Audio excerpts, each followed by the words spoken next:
Vamos a hablar de la crianza de ternero y nuevos paradigmas. En realidad vamos a presentar algunos conceptos que se están desarrollando en general para mejorar la crianza y también vamos a mostrar algunos datos relacionados a lo que se hace en esta escuela que ustedes pueden visitar después cuando hagan la gira.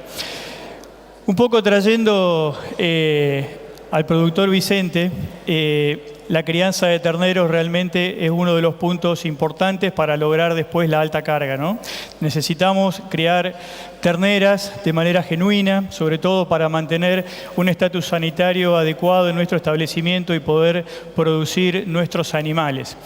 Cuando Vicente preguntaba qué es eso de los paradigmas, y bueno, le tuvimos que decir que los paradigmas son un conjunto de ideas y no realmente un solo dato o una solución. Y en este conjunto de ideas, en la crianza de ternero, realmente la persona que está a cargo de los terneros necesita mucho compromiso con ellos y también necesita gran parte de dedicación y de amor por los terneros, ¿no? Para los que crían terneros saben que es un trabajo tedioso, no es fácil, entonces hay que tratar de hacerlo de la mejor manera posible para tener un buen resultado. Sobre todo cuando ingresan a la toma de leche, que sabemos que la adaptación, las primeras 2 semanas de vida son muy críticas. Por eso decimos que las terneras son el futuro de nuestro plantel productivo, ¿no es cierto?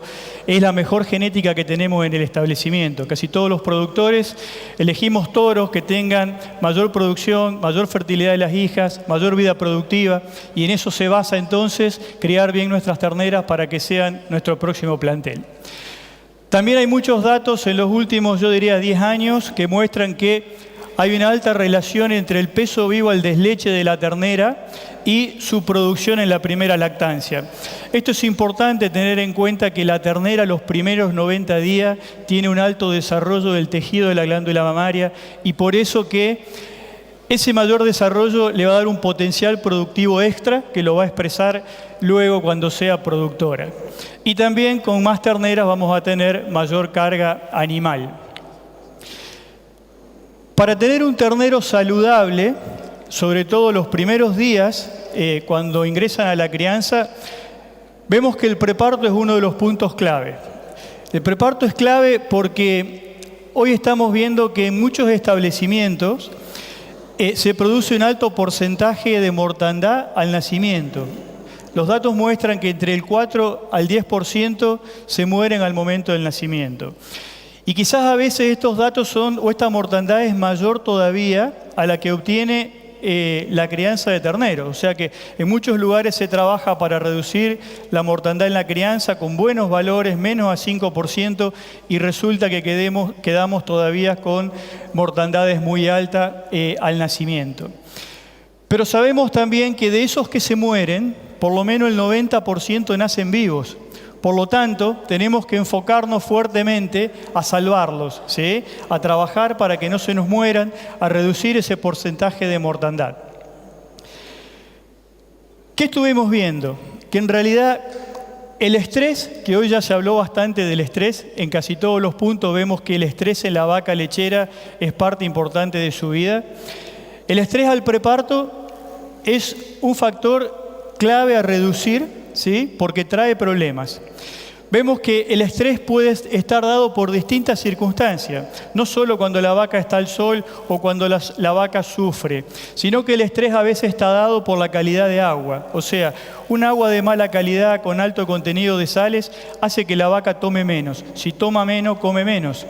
También la disponibilidad de agua limpia, por ejemplo, es importante para que esta vaca se comporte de manera adecuada. Los comederos son otro factor clave, que muchas veces vemos que el productor, como vemos acá, piensa que tiene una buena disponibilidad de comederos y en realidad los metros están, pero a veces vemos que no hay buena higiene, hay desperdicios. Si hay desperdicios, la vaca no va a comer lo que nosotros esperamos, está comiendo otra cosa, se perdió en el piso. Y por otro lado también, cuando hay restos de alimento, van a crecer hongos, empiezan a a tomar temperatura y olor esa mezcla, y por lo tanto las vacas van a comer menos. Si comen menos, es muy probable que el ternero que está gestando, no tenga suficiente cantidad de energía para poder crecer y después para poder tener suficiente depósito de grasa para las primeras horas de nacido. Esto es importante porque cuando el ternero nace, sale de un cuerpo con la temperatura mantenida a 37 grados y va a pasar al medio ambiente. El otro punto importante que vemos muchas veces es la presencia de barro, sin dudas que es estrés. Las huellas de los tractores cuando entramos con el mixer a dar de comer, el piso duro, todo eso genera estrés porque la vaca no tiene un lugar cómodo para echarse. Una vaca en preparto necesita estar casi medio día echada, ¿sí? De esa forma vamos a saber que no está en estrés. A veces las vemos paradas en un rincón del piquete o todas acostadas en un rincón porque encuentran algo de gramilla o algo de suelo removido. Por eso que este es un punto muy importante a trabajar. Es importante, por lo menos día por medio, pasar una rastra en el preparto, tratar de romper los cascotes, la unidad bosta, tratar de que el suelo esté mullido y por lo menos 10 centímetros que donde la vaca se pueda echar confortablemente. Cuando la sombra es escasa, y sobre todo en nuestra zona que el clima es muy fuerte, mucho calor, mucha temperatura, hay un desgaste o un gasto extra de energía donde generalmente vemos que el ternero suele ser más chico, sobre todo los terneros de finales de temporada, cuando nos acercamos ya al inicio de verano, fin de primavera, los terneros son más chicos y ese ternero va a tener a veces poca probabilidad de calostrar bien, la vaca produce menos calostro, por lo tanto son todas situaciones donde vamos a estar perjudicando al correcto desempeño del ternero. Ese estrés en preparto muchas veces ocasiona un parto prematuro. Estamos hablando de un parto que se da 2 semanas antes, por ejemplo, de la fecha probable, y eso nos pasa generalmente muy cerca del verano. Ese preparto prematuro seguramente va a resultar con un ternero más liviano. ¿Por qué? Porque en un biotipo como el Holstein, el ternero en los últimos días de gestación crece entre 600 y 700 gramos. Por lo tanto, vamos a tener un ternero con por lo menos 5 kilos menos al momento del nacimiento. Ese ternero también, como todavía está inmaduro, no terminó sus días de gestación, es un ternero que tiene menor respuesta. Lo vemos apático, vemos que no succiona. A veces le ponemos el dedo y ese ternerito nos cuesta trabajo que sea reactivo. Es un ternero débil. Por lo tanto, va a ser un ternero que puede tener quizás menor absorción de inmunoglobulinas o de defensas que le va a transmitir la madre con el calostro. También es un ternero que si nació antes, el intestino suele estar inmaduro y por lo tanto no va a tener las enzimas adecuadas para poder digerir lo que nosotros le demos de comer, el calostro y la leche. Y también si nació antes, puede tener una inmadurez pulmonar. Por lo tanto, seguramente vamos a tener problemas respiratorios en alta incidencia en nuestra crianza. Hay muchos trabajos europeos y sobre todo un profesor español donde muestra que la mayoría, por lo menos el 85% de las terneras que tienen neumonía durante la etapa lechal son descartadas durante la primera lactancia. Hay trabajos publicados con ecografías de esto en vaquillonas o en vacas de primer parto y realmente el descarte es muy alto. Por eso es importante estar trabajando mucho con estos temas, ¿no? La alimentación en preparto es uno de los puntos clave. Me voy a detener en algunas cosas muy breves, sobre todo en el consumo de proteína. Es habitual que los productores nos estemos preocupando más por la energía que por la proteína, pero la proteína es importante porque las inmunoglobulinas en calostro son proteínas y la proteína además a nivel ruminal ayuda a digerir la fibra por parte de los microorganismos. Entonces, es importante asegurar la cantidad de proteína en la dieta. Casi todas las dietas suelen ser bajas en proteína porque los silajes, como los de maíz, tienen menos de 10% de proteína y la mayoría de los henos también. Es importante controlar la energía de las vacas, que no engorden. Hoy ya hablaron Martín y Javier sobre la importancia del score corporal y ya lo vamos a ver. Y también es importante suministrar suficiente cantidad de fibra, pero no exceder para no limitar el consumo. Suministrar henos de buena calidad para poder mantener el consumo y mantener una rumia eficiente. Y sobre todo, prestar mucha atención por lo menos en los macrominerales más importantes, que son los relacionados o que afectan la fuerza de contracción, principalmente en el momento del nacimiento del ternero. Si tenemos un parto demorado, vamos a tener un ternero con problema. Y después hay otros componentes nutricionales como las vitaminas A, D, E, por ejemplo, y algunos microminerales que están altamente relacionados con la inmunidad de ese ternero, que principalmente le va a transmitir la madre a través del calostro a ese ternero. En cuanto al estado corporal, las vacas se consideran gordas cuando sobrepasan los 3,5 de score corporal, y ya vamos a ver una imagen. También hoy lo dijo Javier y Martín. ¿Qué ocurre con esas vacas gordas? Se ha visto que producen un 30% menos de desarrollo de la placenta y peso del ternero. O sea, una vaca gorda le va a poder suministrar menos nutrientes durante la gestación al ternero. Por otro lado, el canal de parto está engrasado. Por lo tanto, hay un trabajo de parto muy fuerte que suele llevar a distosia. Las vacas gordas generalmente hay que ayudarlas, ¿sí? Y por lo tanto podemos tener terneros con un sensorio deprimido, o sea que no reacciona, terneros más enfermos y algo de la mortalidad elevada. Cuando se produce retardo en el nacimiento, ese ternero nace con bajo nivel de oxígeno, por lo tanto no está bien adaptado para responder rápidamente, tiene poca vitalidad y poca respuesta inmune. Cuando trabajamos en sistemas de crianza donde el número de terneros es elevado, generalmente la persona a cargo de la crianza tiene poco tiempo para dedicarla a los terneros enfermos. Entonces, esto es importante prevenirlo, porque después cuando los tengamos todos juntos, vamos a ver que es más difícil de controlarlo. Este es un estado corporal 4, ¿sí? La vaca gorda. Hoy Martín dijo cuál era la óptima. Fíjense qué buscamos nosotros. En la que está del lado izquierdo de ustedes, buscamos que el flanco esté encarnado, que prácticamente no se vea, levemente hundido y no se llegan a ver las costillas. Si estamos en ese punto, ya estamos con una vaca gorda, ¿sí? Estamos buscando una vaca un poquito más delgada y vemos acá que la vaca gorda generalmente la grupa ya la tiene plana. Acá tenemos una vista posterior donde para destacar estaría el hueco de la cola, ¿sí? Donde en una vaca 4 el hueco de la cola está prácticamente completo, ¿tá? Esta es una vaca que nosotros la ponemos como en el límite superior de gordura. O sea, con estas vacas es muy probable que tengamos problemas. Y estamos hablando solo del ternero al parto. No estamos hablando de problemas metabólicos donde casi seguro vamos a tener problemas con esta vaca. En esta primera parte, como para destacar algunos puntos, podemos decir que el estrés afecta la salud y la sobrevida del ternero fuertemente, o sea que hay que trabajar mucho en el preparto para tratar de que la vaca no se estrese y tener un ternero con mucha vitalidad. La alimentación es importante para tener un ternero sano, con buen depósito corporal, que se adapte al clima, que se adapte al ambiente, que tenga una buena sobrevida, que arranque rápido. Un ternero sano y vital va a tomar rápidamente leche y va a comer más. Y por otro lado, la condición corporal de la madre, menor a 4, facilita el nacimiento.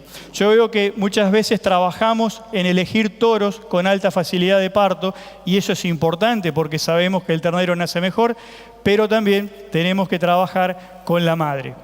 Ahora lo vamos a dejar a Fabián, que él va a agarrar el ternerito ya nacido y va a hablar un poco del calostrado. Bien, nos pareció importante focalizar en la atención del recién nacido. Le escucharon lo que dijo José, que gran parte de los terneros que se mueren al nacimiento, que le llamamos muerte perinatal, nacen vivos, o sea que se pueden salvar, ¿tá? ¿Y esto por qué? Imagínense este ternerito recién nacido, que normalmente nace medio asfixiado porque no tiene todavía, usa por primera vez los pulmones, no regula la temperatura corporal, como dijo José. Entonces pudo haber nacido un día de primavera, lindo, al solcito, sobre un pastito seco y limpio, o le pudo tocar como este ternero nacer un día de lluvia, de frío, de llovizna, con viento sur. Con lo cual, sabiendo que este ternerito no regula la temperatura corporal, no es raro pensar que tenga problemas. También puede haber nacido un día de extremo calor, digamos, y estar asediado por las moscas. ¿Tá? Imagínense que sería como un bebé recién nacido. No es loco pensar que quizás podríamos mejorar estas condiciones en las que se encuentra el ternerito, donde la vaca va a parir y en donde el ternerito va a estar a la primera hora de nacido. Para empeorar la cosa, esa estructura que se ve ahí, que es el cordón umbilical, que es fundamental en la vida adentro del útero de la vaca, del ternerito, pero ahora es un problema, ¿tá? Porque esa estructura está conectada con todo el organismo, porque era donde adentro de la panza de la vaca el ternerito se nutría y respiraba. Ahora nace húmedo, donde normalmente se contamina con bacterias, se infecta. En verano hay moscas, lo contaminan, más si nace en el barro, ¿tá? Lo cual no hay que pensar mucho que es fundamental desinfectarlo, ¿tá? Muchos de estos conceptos no son nuevos, se conocen hace mucho tiempo, pero no estoy seguro que se estén trabajando correctamente en los campos. Bien, y vamos a hablar de otro tema que ya se sabe hace mucho tiempo, se conoce, y tampoco estoy muy de acuerdo que se esté trabajando en forma correcta, que es el calostrado. Se sabe hace mucho tiempo que la vaca al ternero, por adentro de la panza, por el cordón umbilical, no le pasa nada de defensas. El ternerito nace totalmente desprotegido inmunológicamente, ¿tá? Y las defensas las debe adquirir a través del consumo de calostro, que es esa secreción amarilla, espesa, parecida a la leche, pero que tiene el doble de energía, el doble de vitamina, el doble de minerales. Y lo más importante, que tiene unas estructuras que las vamos a llamar todas como defensas, si bien lo más estudiados son los anticuerpos, que son esas proteínas con forma de Y que se pegan a las bacterias y a los virus y las matan. Se están estudiando otros factores de crecimiento, células, que también son importantes para el desarrollo inmune del ternero, ¿tá? Estas defensas tienen que entrar necesariamente por la boca del ternerito. Llegar al intestino, y como el intestino está todavía inmaduro en las primeras horas de nacido, pasan desde el intestino a la sangre del ternerito y en sangre quedan circulando durante la mayor parte de la vida como ternero del animal, protegiéndolo de las enfermedades que después va a tener en la guachera, ¿tá? ¿Cuántas defensas va a tener el ternerito en sangre? Y bueno, va a depender de cuántas tome, cuántas entren por boca, pero también de cuántas pasen por acá, pasen del intestino a la sangre, que después los vamos a ver. Bien, ¿por qué le estamos dando cada vez más bola y más importancia al calostrado? ¿Por qué? Porque el ternerito lo vamos a sacar del preparto y lo vamos a poner en una guachera, donde comúnmente y lamentablemente va a estar contaminada con estos bichos, con virus, rotavirus, con parásitos, Cryptosporidium, coccidios, bacterias, salmonella, Escherichia coli. Normalmente, si bien puede haber un problema, algunas con más, unas guacheras con más carga o con menos carga, casi todas están contaminadas con estos bichos. O sea, el ternerito va a ser expuesto a estos patógenos, con lo cual necesitamos que esté bien inmunológicamente. Por otro lado, el tratamiento más fácil, más lindo, y porque hay que poner una inyección nomás al ternero, que son los antibióticos, cada vez están siendo menos útiles, una herramienta cada vez menos útil. Primero porque no actúan sobre virus y parásitos, y por otro lado las bacterias están siendo cada vez más resistentes a estos antibióticos, por lo cual es una herramienta cada vez más limitada. Coincidimos de vuelta que hay que aumentar al máximo la inmunidad del ternero al recién nacido, ¿tá? Bien, ya habló José qué es lo que hay que hacer en la vaca, cómo hay que manejar la vaca para que dé un calostro de calidad. Quizá este aparatito lo conozcan, es un calostrímetro que uno puede cuantificar mediante la densidad del calostro si es de buena calidad o es de mala calidad. Y otro punto muy... Hola, ¿se escucha bien? Bien. Otro concepto muy importante, que no es culpa de la vaca tampoco, es este. Una vez que el animal pare, ese calostro que tiene, esas defensas que tiene el calostro de la vaca, después del parto, desaparecen a medida que van pasando las horas, vuelven a sangre. Con lo cual, no es lo mismo recolectar un calostro de una vaca recién parida que una vaca a las 10, a las 12 horas o a las 24 horas después del parto. La calidad va a ser totalmente distinta. ¿Y esto qué nos permite? Nos va a permitir recolectar ese calostro, guardarlo y almacenarlo, armar un banco de calostro, para tenerlo cuando lo requerramos, estar más tranquilo, tener una disponibilidad de calostro cuando lo necesitemos. Pero hay que tener cuidado también, si uno se tomó el trabajo de juntar calostro, traer la barca a ordeñar seguida, y después lo ponemos en un tacho sucio, lo dejamos las 2 o 3 horas que dura el tambo en verano, en la fosa, en el calor de la fosa, lo ponemos en una botella sucia, normalmente ese calostro va a estar contaminado. No podemos pretender que dure 5 días en la heladera ese calostro que tiene una carga bacteriana muy alta y que después lo más problemático es que se lo vamos a dar a un ternerito, al próximo que le toque a ese calostro, se lo vamos a dar junto con las defensas, con un montón de bichos, con una carga infecciosa muy alta, y estamos pensando que es un ternerito recién nacido. Entonces hay que tener cuidado. Guardar el calostro significa tener higiene, refrigerar enseguida o congelar enseguida, y por lo cual también requerimos un freezer, una heladera. Son todas cosas que hay que ir pensando para trabajar en este tema. Bien, y algo más práctico, el cómo y el cuándo. El cómo, lo más natural es que la vaca tome calostro de la vaca, se levante, busque la teta y lo tome directamente de la ubre. Esto muchos terneros lo hacen y muchos terneros van a andar bien calostrados y van a tomar quizás mayor cantidad de lo que nosotros les podríamos dar. Pero dependemos que el ternerito se levante, nazca sano, se levante, busque la teta, la vaca o la vaquillona lo acepte, lo tenga buena cantidad y buena calidad de calostro en la ubre. Y como no lo podemos asegurar a eso, la alternativa es que nosotros le demos con calostro por medio de la mamadera, o si no, esto que mucha gente le tiene miedo, que es la sonda esofágica. La verdad que no pasa nada, o sea, el que lo hace y lo aprendió a usar, después lo usa de rutina. La ventaja que tiene es que uno le puede dar mucha cantidad de calostro en poquito tiempo y no dependemos que el ternero quiera o no lo quiera tomar, se lo mandamos adentro. Es una estrategia muy importante, sobre todo cuando uno quiere bloquear partos, que va a concentrar muchos partos en un poco tiempo, ayuda mucho al tiempo del que tiene que hacer el trabajo. Y el cuánto, si bien depende un poco del ternerito, no es lo mismo un ternerito de 25 kilos que uno de 40, pero si uno tiene que tirar un número así, yo diría 4 litros. Más acercarnos a los 4 litros que a los 2 litros tradicionales. 4 litros antes de las 6 horas de nacido. O sea, puede dárselo en una toma o en 2 tomas de 2 litros. Pero acercarnos más a los 4 litros que a los 2 litros de los tradicionales. Bien, y más allá del cómo y el cuánto, la pregunta que hay que hacerse bien es el cuándo. Ya les dije que el ternerito puede pasar esas defensas del intestino a la sangre porque el intestino estaba maduro, y a medida que iban pasando las horas de nacido, ese intestino va madurando y ya el pasaje a la sangre se complica. Imagínense este gráfico en donde nosotros tenemos un nivel de defensas, que es la línea punteada, que el mínimo que nosotros queremos para que el ternerito esté bien calostrado. Si nosotros le obsequiamos a la hora 0 de nacido, recién nacido el ternerito mojado todavía, le damos 3 litros de calostro bueno, vamos a llegar fácil al nivel de defensa deseados. También con un calostro medio y también con un calostro quizá de mala calidad, pero se lo damos a un ternerito recién nacido.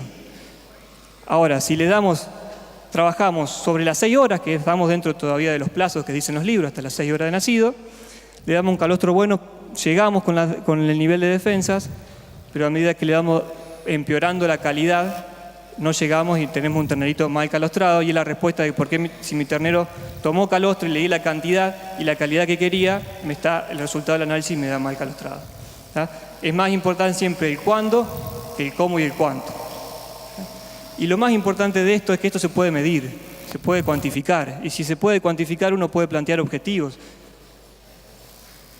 Uno puede plantear objetivos, puede decir yo quiero que mis terneros lograr con la gente, decir bueno, que mis terneros lograr el más del 60% de terneros bien calostrados, menos del 15% malo, y comprometer a la gente y mostrar los resultados. Y si uno pudiera mejorarlos para el año que viene, uno se da cuenta que los terneros están mejor que el año pasado. Bueno, para el año que viene vamos a tratar de lograr el 80% de terneros bien calostrados. Estas son cosas que se pueden trabajar, no son caras, no son del otro mundo y se pueden hacer, pero llevan tiempo y dedicación. Para poner unas conclusiones solamente de la atención del recién nacido, primero la atención inmediata, darle las condiciones para que el lugar, las comodidades de la vaca para que para y esté el ternerito recién nacido. calostrado antes de las 6 horas, más cerca del nacimiento mejor. Medir la calidad de calostro, guardar calostro, tener una reserva de calostro.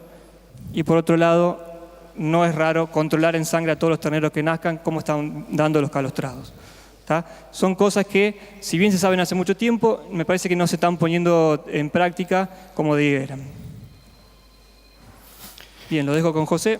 Bien, ya tenemos el ternero nacido, nos toca darle de comer y realmente este es un desafío. En Argentina hay muchos sistemas de alojamiento de terneros y yo diría que también muchos sistemas de alimentación diferentes. Cada empresa elige el que más se adapta de acuerdo a la disponibilidad que tenga de infraestructura, de personal. Pero uno de los objetivos, como dijimos hoy, si queremos que nuestra ternera cuando nace tenga el parto a los 2 años y de esa forma vamos a poder mantener las pariciones de manera constante, como mostraba Martín, es importante duplicar el peso del nacimiento a los 60 días o estar muy cerca. ¿Qué decimos? Un ternero Holstein que nace con 38 o 40 kilos, que tenga alrededor de 78 o 80 kilos al momento del desleche. Y por otro lado, bajo porcentaje de mortandad. Esto es un desafío importante, sobre todo cuando nosotros comparamos los alimentos que tenemos disponibles en los establecimientos. Muchos productores usan leche, como es el caso acá de la escuela, que se usa la leche del tambo, pero otros productores, ya sea por problemas sanitarios, por distancia de la crianza de ternero, se utiliza sustituto lácteo. ¿Qué tenemos que conocer? Que la composición es diferente. Generalmente una leche normal tiene alrededor de 25% o 26% de proteína en base a la materia seca. O sea, si seco la leche, ¿sí?, y la llevo como un sustituto. Tiene alrededor de 28% de grasa y tiene 38% de lactosa. Todos componentes muy energéticos y de muy alta digestibilidad. Los lácteos adecuados en Argentina generalmente tienen alrededor de 20% de proteína, entre 15 a 18% de grasa y alrededor de 48% de lactosa, ¿sí? Por lo tanto, cuando nosotros le vamos a agregar agua para reconstituirlo, tenemos la opción de manejar la cantidad de polvo. Entonces, de esa forma podemos llevar a nuestras necesidades este alimento. ¿Por qué se lo digo? Porque a veces en la bolsa nos dan indicaciones para una cierta cantidad y nosotros podemos aumentarla. Hay muchos trabajos que muestran que hasta el 18%, o sea, 180 gramos de polvo, hasta lograr luego 1 litro del alimento reconstituido, puede ser utilizado. ¿Por qué es importante eso? Porque cuando el ternero nace y tiene alrededor de 40 kilos, este ternero necesita mantener su organismo. La línea roja va a ser el crecimiento o la energía que necesita para crecer de manera adecuada a nuestro objetivo. Y la parte verde significa la energía que va a gastar para las inclemencias climáticas, sobre todo cuando ese ternero nace en otoño-invierno. Esa cantidad de energía es la que necesita un ternero para una temperatura diaria promedio de 12 grados, o sea, nuestro invierno. Con 4 litros de leche, nosotros estamos apenas cubriendo la demanda de ese ternerito durante las primeras 2 semanas, nada más. Si queremos que crezca, obviamente que le vamos a suministrar un alimento balanceado, pero sepamos que para el mes aproximadamente, cuando tenga 50 kilos de peso vivo, esos 4 litros le van a aportar casi el 80% de la demanda. El resto tiene que ser con otro tipo de alimento. Y para los 2 meses, que generalmente en estos sistemas de crianza logramos entre 68 y 72 kilos de peso vivo, cuando no tuvieron diarrea, esos 4 litros de leche van a representar casi la mitad del requerimiento diario. Entonces, estas imágenes las tenemos que tener presente cuando le damos los 4 litros. O sea, tenemos que trabajar muy bien para lograr los objetivos. ¿Qué ocurre? Nosotros podemos duplicar el peso, podemos acelerar ese crecimiento como quizás muchos productores lo hacen en nuestro país actualmente y muchos como los cabañeros lo vienen haciendo de hace muchos años. Yo diría que casi 15, 18 años, aumentando la cantidad de leche, donde hay distintos planes, ¿sí? Yo simplemente le muestro una opción con la cual se necesita ser ordenado, tenemos que tener identificados los terneros por semana, pero generalmente la opción es suministrar de la primera a la tercera semana alrededor de 4 litros por día. Desde la cuarta a la séptima vamos aumentando 1 litro de leche por cada semana. Y en la semana octava vamos a disminuir la toma a la mitad. ¿Por qué? Porque necesitamos que ese ternero rápidamente se adapte a lograr un alto consumo de alimento concentrado o balanceado. Cuando usamos leche, el alimento balanceado que tenga 18 a 20% de proteína es suficiente, ¿sí? Es importante que tenga buena energía y es importante que tenga alimentos nobles, o sea, grano de maíz, harina de soja, speller de soja y baja proporción de alimentos fibrosos, ¿sí? Que le van a bajar energía. También es importante el suministro de minerales y vitaminas porque necesitamos que crezca. Por lo tanto, por cada kilo de que ese ternero va a crecer, necesita mucha cantidad de estos componentes. Y otro punto importante, el agua. Siempre tiene que estar disponible. El ternero necesita entre 4 a 5 litros de agua por cada kilo de alimento seco que consuma. Si queremos que coma 1 kilo de alimento concentrado en algún momento de su etapa, necesita por lo menos tomar más de 1 balde de agua por día. Y eso es importante. ¿Qué ocurre en los sistemas acelerados? Decimos, bueno, suministramos más leche. Simplemente comparando con el gráfico anterior, vemos que la parte inicial es igual porque damos los 4 litros. Pero el peso vivo a los 30 días para un Holstein va a estar alrededor de 55 a 58 kilos, donde ahí va a estar tomando entre 6 a 7 litros de leche y donde fíjense que la leche le va a cubrir el 90% de la demanda. O sea, prácticamente al mes ese ternero se está criando gracias a la energía y la proteína de la leche. Y se logran los 78-80 kilos a los 60 días justamente porque a esa alta cantidad de leche se le suma el alimento concentrado que le vamos a estar ofreciendo. Es por eso que de esta manera podemos tener animales o terneros que a los 60 días tengan una alta tasa de ganancia diaria.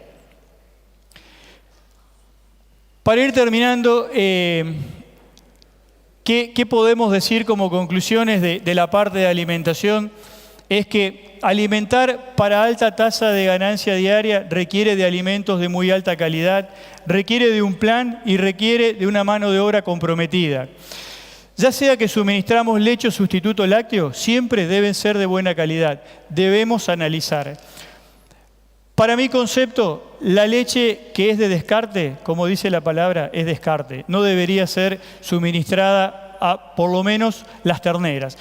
Como mostraba hoy Fabián, cuando nosotros suministramos leche contaminada con residuos de antibióticos o con bacterias, estamos afectando el desarrollo de la ternera. Si es con bacterias, ya estamos afectando a la ternera y si es con restos de antibióticos, obviamente estamos aumentando la resistencia en el establecimiento.